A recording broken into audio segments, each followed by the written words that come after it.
All right, so things are moving very quickly in the Valley. As you can tell, Sundo and I are trying to keep up. And after this Beal trade, the national media has either been praising or skewering the Phoenix Suns. Colin Cowherd really likes the trade. Rick Bucher is hating out of control on the trade. Bill Simmons' dumbass honestly questioned whether or not Bradley Beal would have made any difference over Landry Shamet. Somebody just take this dude's credentials away. What are we doing? I swear that dude better not have an MVP vote. Anyways, it's clear as day. One of the things the media that hates on the Suns is right about is that they're probably going to need to do something about their depth. The Suns front office is going to have to choose. Do you want to try to turn Ayton into a couple, if not 3 usable players? Or do you want to let Frank Vogel have a crack at fixing Ayton's mental woes? If they choose to go the trade route, hopefully all of these rumors are true about teams calling the Suns like crazy ever since the Beal deal went through. Say that 10 times fast. Beal deal, Beal deal, Beal deal, Beal deal. It's actually not that hard. Then Monday night, Valley's most trusted insider, Flex from Jersey, dropped a nice little juicy tweet naming 2 specific teams that the Suns are supposedly in contact with about Ayton. Those 2 teams, Boston Celtics and the Atlanta Hawks. So, as any opportunistic YouTuber would do, I hopped on Fanspo right away. Tried to crank out some trades that hopefully you guys will like. But by this point, I'm getting used to being roasted in the comments for trade ideas. So by all means, have at it. Just hit that like button and then roast away. Okay, so let's talk Boston first. Monday when I woke up, and I do mean day, not morning. Why am I proud of that? The first thing I saw on Twitter was a report. I wish I could remember what it was, but it seemed legit, saying that Boston has no interest in Deandre Ayton, which is believable. I could buy that. But since Flex name dropped Boston, we're gonna go ahead and explore those trades anyways. Because if there's 2 things I've learned, it's don't doubt Flex's sources and don't ever count out Matt Ishbia to pull out some wizardry. No pun intended. So please bear in mind, this trade is being done under the assumption that Boston isn't dying to have Ayton, but would recognize that he scores 12 points more than the Time Lord and gets 2 more rebounds per game. So I do believe that he could provide an upgrade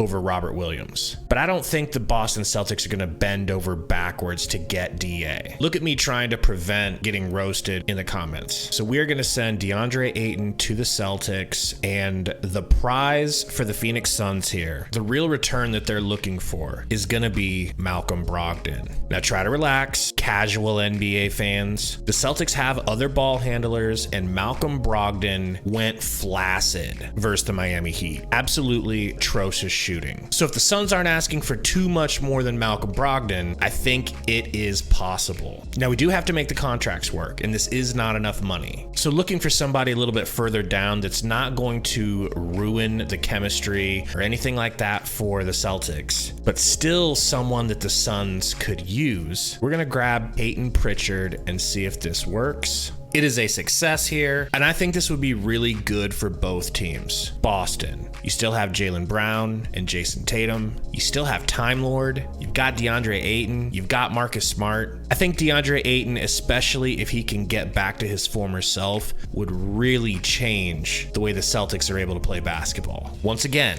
Time Lord is a 8-9 guy, or 8-8, while Deandre Ayton is a 18-10. So second and final trade, and this one is interesting. We've got the Atlanta Hawks. Now, I know you Suns fans are smart enough to know the history of James Jones trying to trade for John Collins, but I'll retell it really quickly for anyone that doesn't. James Jones had opportunities to get Kevin Durant to Phoenix before Matt Ishbia's arrival, but there was a hang-up. James was not willing to offer Mikal Bridges. Some would say that he was extremely wise not to want to involve Mikal Bridges. He had gone back and forth with Brooklyn. Finally resigned to the fact that he's not going to get Kevin Durant for the Suns. He dialed up a different trade. Had everything set and ready to go right as Matt Ishbia was taking over ownership of the Suns for John Collins. Just needed Matt Ishbia's John Hancock. And I really like John Collins, by the way. But then Matt Ishbia rode in on that white horse and said, James, why don't you hand me the phone? Let me talk to Brooklyn. Brooklyn explained to Matt that the holdup was Mikal. Him not being involved in the trade was just a non-starter for them. Matt decides to involve Mikal, and the rest is history. Now fast forward. The Suns are taking calls and making calls to try to move one or both of Deandre Ayton and Chris Paul this offseason. And I've heard a few different times that, again, James Jones had a deal all but struck to land John Collins. And once again, Matt Ishbia said, not so fast. And then he pulled the lever on the Bradley Beal trade. I guess what I'm saying is, find you someone that loves you the way James Jones apparently loves John Collins, because those trade talks will not die. I personally suspect that the reason the Suns were not willing to involve Deandre Ayton in the Beal trade was because they have something else set up or in mind. And I think that's John Collins. So let's see if we can make a trade here work for both teams. So obviously, of course, we're going to start with Deandre Ayton to the Hawks. We're going to send John Collins over to the Suns. This does not work money-wise, unfortunately, straight up. So once again, looking for someone that doesn't cost too much and someone who the Hawks shouldn't throw a fit over losing, but still a player that's usable for the Suns. And we've got Saddiq Bey making $4.5 million here. We're going to trade him to the Suns here, and it is technically a success. In this scenario, obviously you're still going to want to have Ismack Biyombo and Jock Landale to rotate at bigs, but John Collins and Saddiq Bey give the Suns a couple of very usable wings. John Collins obviously with the higher ceiling. I think either of these two trades would fit really nicely for the Suns, and I don't think that they're too much to ask, but you'll have to be the judge of that. Simply put, did I cook? Thanks for hanging out, and me and Sundo will see you next time.